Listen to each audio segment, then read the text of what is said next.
Welcome to Watch Symposium. I'm Austin. All right, so credit to a podcast I listened to, Very Bad Wizards, for planting the seed of this video.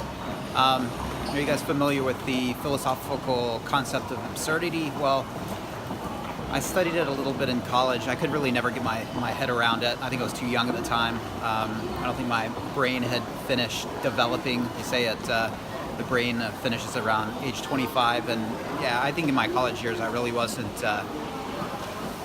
ready to grapple with the truths and concepts of philosophy. But the idea of absurdity is laid out by famously Camus in the myth of Sisyphus, where Sisyphus, and I'm probably going to butcher this, but he rolls a giant boulder up a hill, and I believe it goes down the other side, and he realizes the meaninglessness of his task, yet how much he poured his heart and soul into it. It's basically looking at life as on the whole meaningless, yet looking at the macro or the micro, meaningless on a macro level, but the meaning we give it on a micro level, that's the absurdity. It's this idea of meaningless, yet the meaning we give, and the silliness of giving meaning to it. Now, of course, antidote for this is religion, but if you're not inclined to go that route, then you can understand how the idea of absurdity exists, and the idea of why bother when just nothing really matters, and in 100 years it's not going to matter, okay? And in a million years, when the sun is extinct and all life doesn't matter, it's just that what's the point, right? What does this have to do with watches? Well, sometimes we get hung up on little things like our tritium hands and whatnot. And if you pull back, you realize the absurdity of it, that a sub is a sub, and that while the aesthetics may suffer, it doesn't really mean anything. It doesn't matter that tritium hands have been replaced, and it doesn't matter if parts have been replaced. It doesn't even matter a refinished dial, okay, in the macro sense. Okay, that watch in 100 years will not exist anymore, okay? And to get so hung up on the little idiosyncrasies of its originality is absurd. It's participating in the absurd.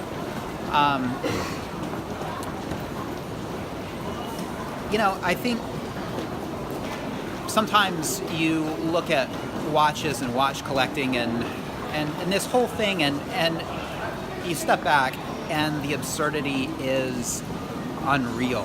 It's unreal that we spend any amount of time obsessing and studying and looking at these little machines. There's much more and many more meaningful things to do in life. Okay, so that's one aspect of it. Just looking at the absurdity of the hobby as a whole. Well, not as a whole, but in light of the whole, in light of everything, right? In light of more meaningful things, and again, the absurdity can be applied to everything. How much you're trading time to look at watches that you could be spent with your family. Well, I mean, the absurdity applies to the family as well. What does it matter, right? In a million years, that old line of DNA is perhaps going to be gone. Well, let's take it in a different direction. Quartz. Okay. Now we've often hear that quartz is the the death of the mechanical watch. And it's not the death of the mechanical watch. We love our mechanical watches. They'll always be very special to us from a aesthetic point and a mechanical point and an engineering point. We love our mechanical watches.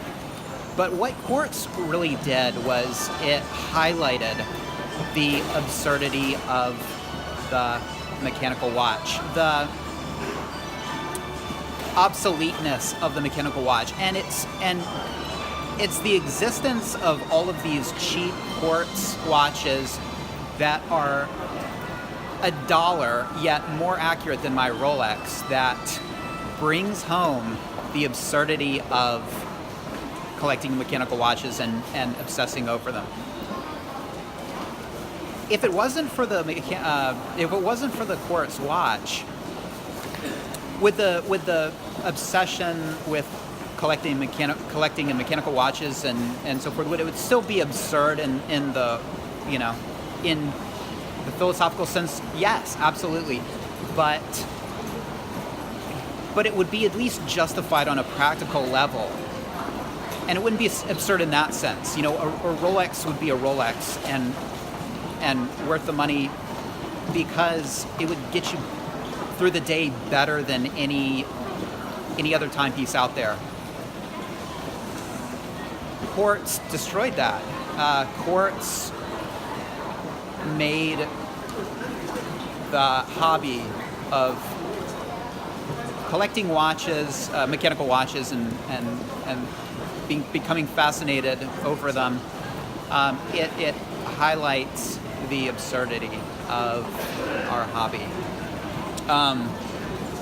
It's not to say we can't appreciate it, and that's not to say that I won't continue to appreciate it, and it's not to say I'm gonna ever trade a mechanical watch for a quartz watch, but